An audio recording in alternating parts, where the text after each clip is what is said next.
40 বছর ধরে ভাত না খেয়ে বেঁচে আছেন মাহবুর। পাতলা দুধ, টক দই, চা বিস্কিট তার খাবার। ক্ষেত খামারে কাজ করতেও হয় না অসুবিধা। বেঁচে আছেন আর 10 জনের মতোই।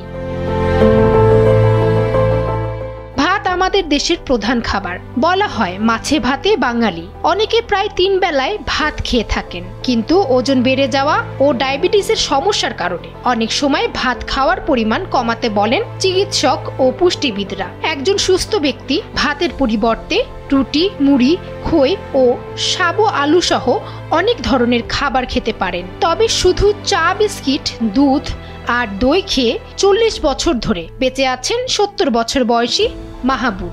40 বছর ধরে দুধ, রচা, পাতলা বিস্কিট, নোনতা বিস্কিট ইত্যাদি ইত্যাদি বলতে গেলে তো অনেক কিছু হয়ে যায়, সেটা না, এই দুধ খেয়ে বেঁচে থাকে একরকম। নাটোর সদর উপজেলার বড় হরিশপুর ইউনিয়নের গুনারি গ্রাম। শহরের বড় হরিশপুর বাইপাস চত্বর থেকে মাত্র কয়েক কিলোমিটার অদূরে এই গ্রামেই স্ত্রী, 4 ছেলে মেয়ে নিয়ে বসবাস তার। নাম আব্দুর রাজ্জাক। তাকে গ্রামের সবাই মাহবুর নামে বেশি চেনেন। তার মেন খাবার হচ্ছে দুধ, দই আর চা। মাঝে মধ্যে 1 টাকার চা খাই আর নুন ছাড়া বিস্কুট খাই 1 1977 সালে পেট ব্যথায় অসুস্থ হয়ে স্থানীয় একটি ক্লিনিকে অপারেশন করান। তাতে কোনো প্রতিকার না পেয়ে অসুস্থতা নিয়ে বাড়িতে অবস্থান করেন মাহবুর।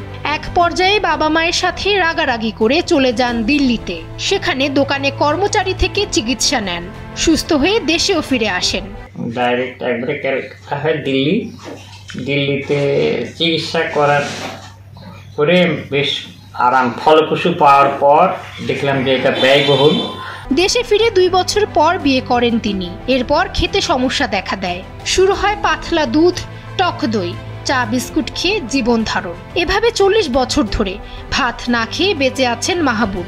ইন্ডিয়া থেকে ফিরে আসার পর ডাক্তার তো বলেছে যে সবকিছু খেতে, কিন্তু খাবার পর আমি সুস্থ থাকতে পারি না, অস্বস্তি বোধ লাগে।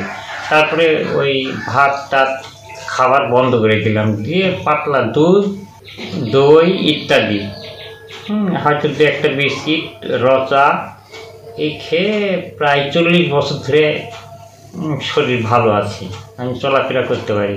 যেখানে ভাত ছাড়া সাধারণ মানুষের জীবন যেন অস্বাভাবিক হয়ে যায়, সেখানে মাহবুরের ভাতবিহীন এমন জীবন যেন স্থানীয়দের কাছে এক বিস্ময়। নাটোর থেকে সুফি শান্টুর পাঠানো তথ্যচিত্রে ডেস্ক রিপোর্ট, সময়ের আলো।